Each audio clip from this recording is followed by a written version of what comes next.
Hello everyone, and welcome back to our series where we are the Unholy Horde here in Norland.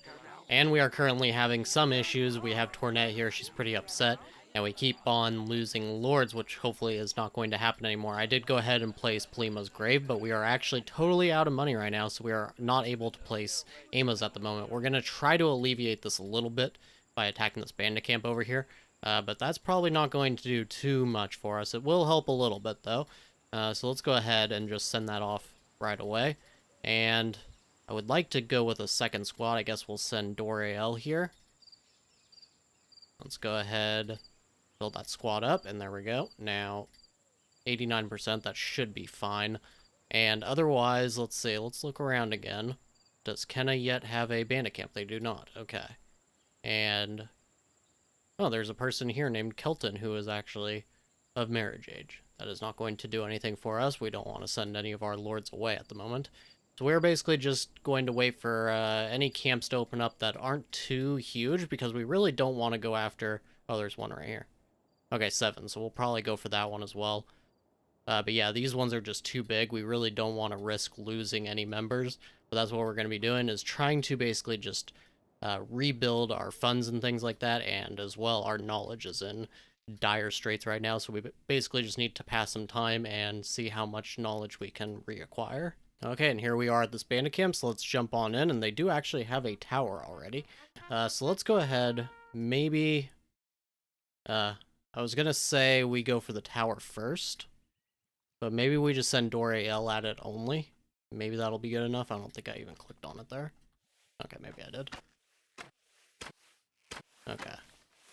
Let's hope that this will deflect enough of the archer fire here at least, and we can take out this tower nice and quickly. That should help us.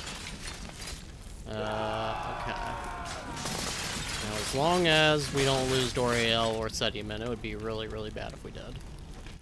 Okay, we are good. We lost nobody, and we did capture 1. So let's go ahead now and send our army at this camp as well. Maybe we should get back home. Yeah, let's get back home and get this money back home as well, and then we'll send that squad out. Okay, so we got home and we went ahead and placed Ama's tombstone here, and we're going to go ahead and create our squads now and go for this camp of forest bandits. We might bring everybody with us. Again, we don't really care. Actually, we could even just have them do it, but then we won't get the money, actually, yeah. So we'll probably, we'll just try to bring them only when we don't actually need money. So right now we obviously do. Let's go ahead and just go by ourselves. And we're gonna actually, I completely forgot that this option was a thing. I think it used to be automatic.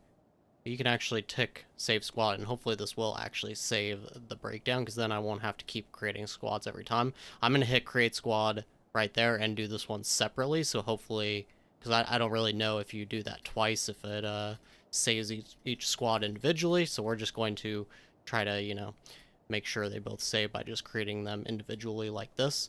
So there we go, 2 squads, and hopefully we don't have to rebuild those in the future. So I've actually been following the builders a little bit lately, and honestly, they are unable to really keep up with just rebuilding the carrot fields, or, you know, repairing them basically. So even though we had to delete them before, I think we're gonna have to rebuild our builders camps, and we're going to just place, we're gonna try to only place 2 of them, because we really don't have, as you can see, we have -8 workplaces, which means we have 8 available jobs already, so this is going to take away from our production a little bit, but we are going to set these to build first, and hopefully they will get those done at some point. I'm just going to, for the time being, tick these off on build first, and hopefully that will get them to go over to those builders camps, which should get us more builders. Okay, and here we are at this bandit camp, so let's jump on in. And they are pretty weak, so this shouldn't be too big of an issue, but we are going to send Sedimen right at the melee squad here, and we're going to send Doriel here after this tower again, and hopefully this works out just as well as it did last time. Looks like mainly the back forces there are taking all the damage, which is definitely... Honestly, that's good for us. We don't want a chance losing another lord, so I'm happy with that. It looks like this squad is actually going to go after Doriel. That kind of works out, honestly. And see, this is another thing that I wish didn't happen. If you send them out of squad, it should they should keep going after it until it's dead. Instead, you have to click on it every single time the squad leader, I think, is what happens when the squad leader dies. It, like, resets the squad. I don't like that.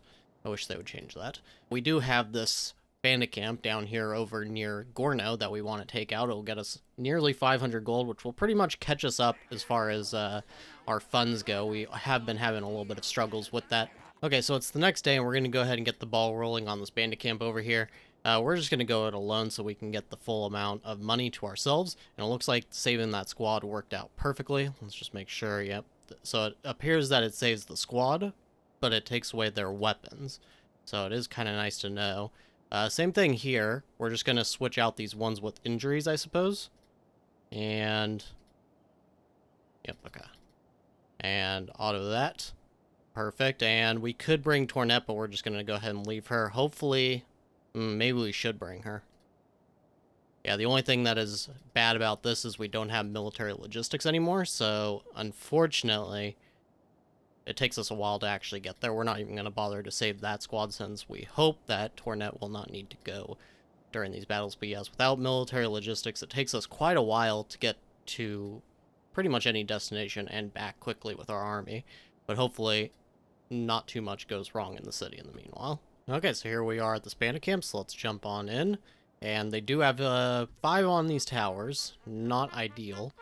This could actually be kind of bad, but, you know, this is the risk we knew we were taking, so we are just going to have to deal with it. Now, do I want to send maybe Tornet at this tower and Sedium at this tower, maybe? And then, because I think Doriel is probably the fastest of our squads, and it looks like that's probably true. Wait, why did... oh, whoops. I clicked the wrong one there. Okay. Setting menu, go there. Okay, perfect. Now, we have lost quite a bit already, and we haven't even made it over, really, to the actual battle. But, looks like it's okay now. Get involved here, Doriel. And... why? That's fine. Now, Tornet's squad basically got wiped out. Let's see how many deaths that is. 5. Okay. 5 is manageable. And we didn't get nearly as much money as it said, and it seems like that's been happening because we had like 400 gold one time, even though we faced like 25 or something bandit camp soldiers. So, yeah, I'm not really too sure what the money situation is here. But there's another camp down here that has 11 in it. I think we should probably go ahead and just take care of this now. You know, so that we can just get the money. I mean, we're already going to have inflamed wounds on our soldiers, so they're probably going to die anyways. But yeah, so get any money that we can. That will help us, especially since it looks like we are going to be able to get the trader. Hopefully that is today. That would actually be pretty good. Although, actually, come to think of it, if they do make it... oh, no. Oh, it's going to take them a full day to get back. Okay, well, I guess we just go ahead and keep going for this bandit camp then. So even if the trader gets here today, we won't be able to make any use of it today. But hopefully we can if we get the trader tomorrow. Okay, so we made it over to this bandit camp now, and as you can see, we did end up getting the trader, so hopefully that doesn't, you know, cause us to have bad luck tomorrow and not get them when we actually need them. I keep forgetting, you can actually just click on squads from the bottom here. It makes it a lot easier to know which one you're actually clicking, right? So we're going to go ahead and send Sedium at this tower again. We'll send Doriel and Tornet straight at the melee squad there. And hopefully Sedium doesn't get killed here. He still has his armor. It looks like there's quite a few people, though, that are running on in and do not have armor, and actually it's Sedium's squad only that has the armor. Of course, that's because we always create his squad first, so of course they're going to have the armors, so that's actually fine by me. So they're all done here, looks like, yes. Okay. And I do hope at some point they will add some form of auto-targeting. Like, I feel like you should be able to have an option, right, on their little squad screen here, that's target automatically or something like that. I don't know why Sedium's not even listening there. But basically, target automatically, and so they will just go and attack whatever squad that the AI decides is the best. That would be nice for when you have these multiple squads and everything. Because, yeah, I've mentioned that it is a little bit annoying. Sometimes the click The hitboxes or whatever on these icons just don't seem to work properly. Other times, you know, most of the time they do, but sometimes it doesn't. So anyways, we're gonna get back home. It looks like that's going to take us 1 day and 6 hours. So we're not even gonna get back home until nighttime tomorrow. So we may miss the trader yet again, honestly. But hopefully we can get them the next day. Okay, so some new good news. Serrano here has finally become a teenager. This means we can use him on knowledge, of course, but he's only got a 1 intelligence, so it is going to take him a while to actually be any use there. But I am thinking we'll just place him on something pretty easy. We could even place him on the workshop now, but I think we're going to go for the mine so we can start to stock more iron up. We'll probably just end up selling some iron to the trader because we have so many other things to build. I can't even really build more warehouses right now. But yeah, so now we finally have Serrano able to help us out in the actual city. I guess he's got good manners skill. It's definitely not the skill I would have preferred him to be strong at, but at least he has a okay combat and command skill as well, so hopefully that works out. We could even just have Sediman be the one that teaches them, even though, yeah, he has a 0 teaching skill, so it probably won't work out. We could have Tornet, maybe, because, well, actually, no. Doriel might be the best because she's got a solid teaching skill, and she's good at combat and command, so that might be able to transfer over. Okay, we'll have to wait until they get home, but we might go ahead and do that. Okay, so we made it home, and we're going to go ahead and set up, like I said, this education, and we'll do warfare with Doriel. And also, unfortunately, because we got our priest, it is kind of making things difficult, because he doesn't like Sediman much. We already had him spend time with Sediman, but I think maybe we could try to praise, maybe? Would this work? Oh, they must be a follower or of the king or his puppet. Okay, so that won't work either. Okay, then the only option is to go back to dueling him and hope that that Sediman kills him, I suppose, or that it just resets the relation, of course. Okay, so let's see how this goes. And I think Sediman has actually lost a lot. Yeah, lost a lot of his combat skill, and he just lost his armor as well. And it looks like Udo is actually a decently skilled combatant here as well. So this may be bad for Sediman. Hopefully he doesn't die. So far it's looking fairly even, I think. Oh, actually, okay, Udo is losing. Sediman just lost his shield, I believe. And yeah, now Udo is just using a dagger. So this should actually be in the bag for Sediman, hopefully. Yep, there goes his head, okay. That was a little bit dicey. Yeah, Sediman, I think, is getting a little too old to be doing these duels on his own anymore. Luckily, he didn't, like, get his hand cut off or anything crazy. But it looks like prisoners are going to start another rebellion, so we basically need to stay in the city as much as possible. Unfortunately, provoked a duel. What? Now there's apparently... Wait, hold on.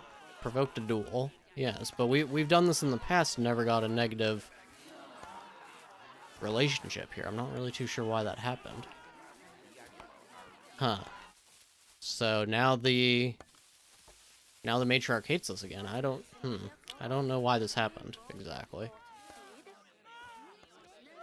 Weird. Okay, well, it's not a suspicious death, but it is going to prevent us from getting the trader anymore. So hopefully, I mean, the only thing we can really do is just set all these now.